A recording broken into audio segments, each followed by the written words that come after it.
Day 237. Psalm 119 verses 1 to 88. Blessed are those whose way is blameless, who walk in the law of the Lord. Blessed are those who keep his testimonies and seek him with all their heart. They do no iniquity, they walk in his ways. You have ordained your precepts, that we should keep them diligently. Oh, that my ways were committed to keeping your statutes. Then I would not be ashamed when I consider all your commandments. I will praise you with an upright heart when I learn your righteous judgments. I will keep your statutes, do not utterly forsake me. How can a young man keep his way pure?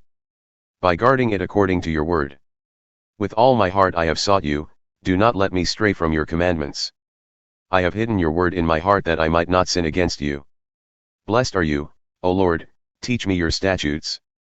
With my lips I proclaim all the judgments of your mouth. I rejoice in the way of your testimonies as much as in all riches. I will meditate on your precepts and regard your ways. I will delight in your statutes, I will not forget your word. Deal bountifully with your servant, that I may live and keep your word. Open my eyes that I may see wondrous things from your law. I am a stranger on the earth, do not hide your commandments from me. My soul is consumed with longing for your judgments at all times. You rebuke the arrogant, the cursed who stray from your commandments. Remove my scorn and contempt, for I have kept your testimonies. Though rulers sit and slander me, your servant meditates on your statutes. Your testimonies are indeed my delight, they are my counselors. My soul cleaves to the dust, revive me according to your word. I recounted my ways, and you answered me, teach me your statutes. Make clear to me the way of your precepts, then I will meditate on your wonders.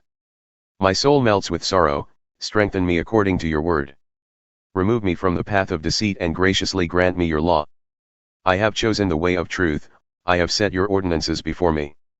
I cling to your testimonies, O Lord, let me not be put to shame. I run in the path of your commandments, for you will enlarge my heart. Teach me, O Lord, the way of your statutes, and I will keep them to the end. Give me understanding that I may obey your law, and follow it with all my heart. Direct me in the path of your commandments, for there I find delight. Turn my heart to your testimonies and not to covetous gain.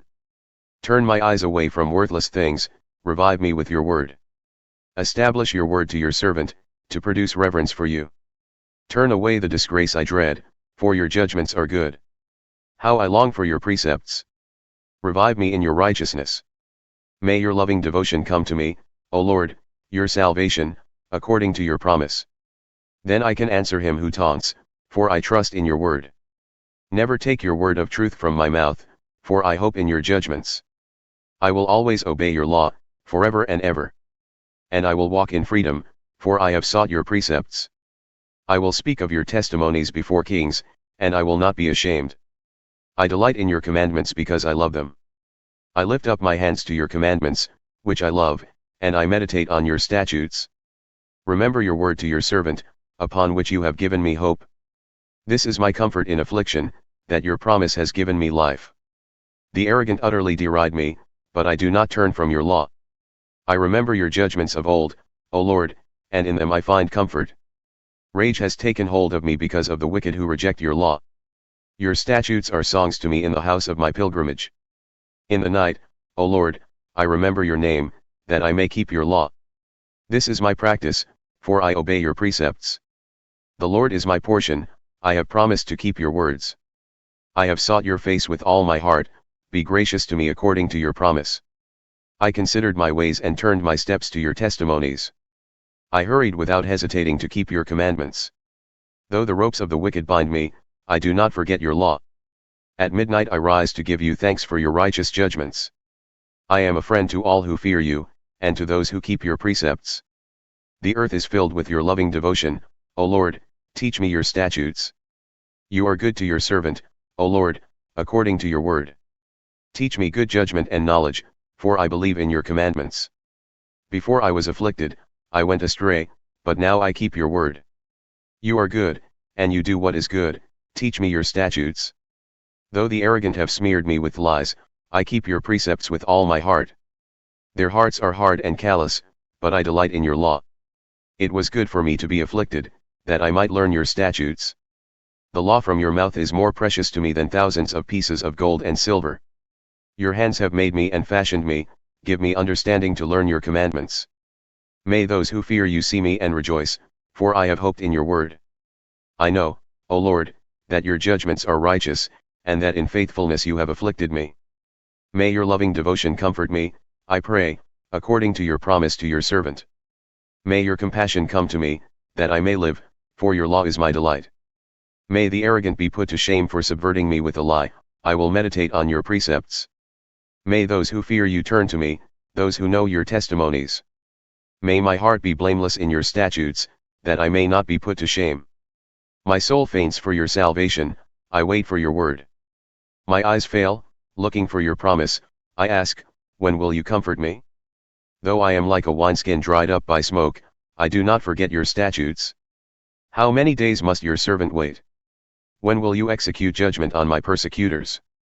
The arrogant have dug pits for me in violation of your law. All your commandments are faithful, I am persecuted without cause, help me. They almost wiped me from the earth, but I have not forsaken your precepts. Revive me according to your loving devotion, that I may obey the testimony of your mouth. 1 Corinthians 7 verses 20 to 40. Each one should remain in the situation he was in when he was called.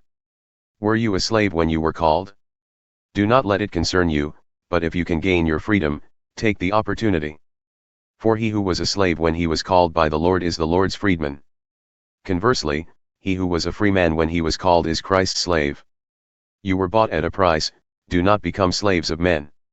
Brothers, each one should remain in the situation he was in when God called him. Now about virgins, I have no command from the Lord, but I give a judgment as one who by the Lord's mercy is trustworthy. Because of the present crisis, I think it is good for a man to remain as he is. Are you committed to a wife? Do not seek to be released. Are you free of commitment? Do not look for a wife. But if you do marry, you have not sinned. And if a virgin marries, she has not sinned. But those who marry will face troubles in this life, and I want to spare you this. What I am saying, brothers, is that the time is short. From now on those who have wives should live as if they had none, those who weep, as if they did not, those who are joyful, as if they were not, those who make a purchase, as if they had nothing, and those who use the things of this world, as if not dependent on them. For this world in its present form is passing away. I want you to be free from concern. The unmarried man is concerned about the work of the Lord, how he can please the Lord. But the married man is concerned about the affairs of this world, how he can please his wife, and his interests are divided. The unmarried woman or virgin is concerned about the work of the Lord, how she can be holy in both body and spirit.